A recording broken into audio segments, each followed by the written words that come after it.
First off, I want to say thanks to everybody who left a comment or sent me an email about where I can fish in Pennsylvania this weekend. And it turns out the spring creeks in the Cumberland Valley, well, that's the winner. And in particular, Latorque Spring Run.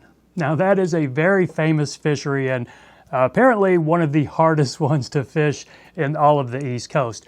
And there's a lot of information out there on it.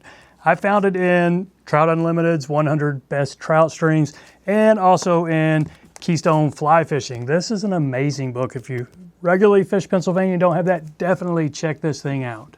And from everything I have read, that these spring creeks, well, they run pretty cold year-round, somewhere around the 50s, give or take 5 degrees, and they have a lot of vegetation, in particular the watercress. And in all this watercress, there's a cress bug, which is also called a sow bug, depending on what part of the country you live in, which is a pretty simple tie. And I looked around for about the easiest version of it I could find. It turns out, the one I'm about to show you, it's really almost just looks kind of like a waltz worm, but with a little bit of the dubbing picked out for the legs. But it's a really simple tie, and from everything I read, this can just be a super effective bug on these spring creeks. So I'll certainly let you know if I have any luck with it this weekend. So there it is in the vise, the easiest cress bug I could think to tie. Now I'm tying this on a size 14, curve shank hook, scud hook, check nymph hook, whatever you call it. This is a Daiichi Select Series. It's green. Now, I don't know what the purpose of this green is, but it does look kind of cool. Now I am going to weight this 015 lead-free wraps and 8 or 10 wraps right here. We'll go ahead and then try to keep it. We'll brunch them up here in just a second. I got that long tag on the back, but you don't necessarily have to waste that. Just take my scissors and wrap it around a couple more times.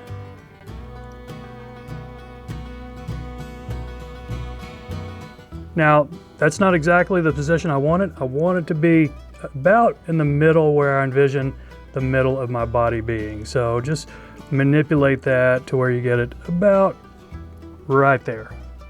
Now I'm going to use black thread. Any kind of dark thread is going to be fine here. Brown would work. You could go with an olive if that's the color of the bug that you're tying. And I'm doing a kind of olive and dun colored. So you'll see the dubbing here in just a second. But first, let's put a little wax on the thread here. Okay, and here's the dubbing I'm using. This is a rabbit, and it's olive with just maybe a third dun mixed in with it. You could go straight gray dubbing if you want.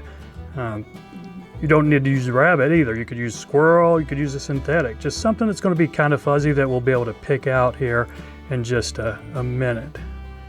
And you know I forgot my wire. Well, that happens.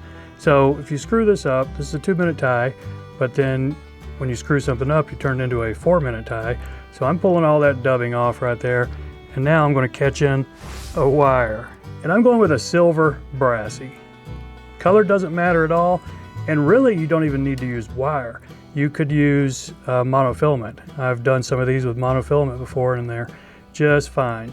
So I'm going to catch this wire in up front and just take it all the way back to where I'm going to start wrapping my body. And now I will go back and put a little more wax on and try that dubbing thing again. Same mix right here. Let's put a noodle on that's, maybe 1.5 inches or 2. And if you can make it thin at the front and at the end, sometimes it makes your bodies a little bit easier, because we're going to go for a kind of a football shape, kind of pointed at the back and the front and then fatter in the middle. But also that weight helps us do that. So there's my noodle right there, and we'll just put some thin wraps on the back, and then when we get in the middle we can wrap them a little bit closer together to get just a little bit fatter. Now I'm going to need a little bit more here.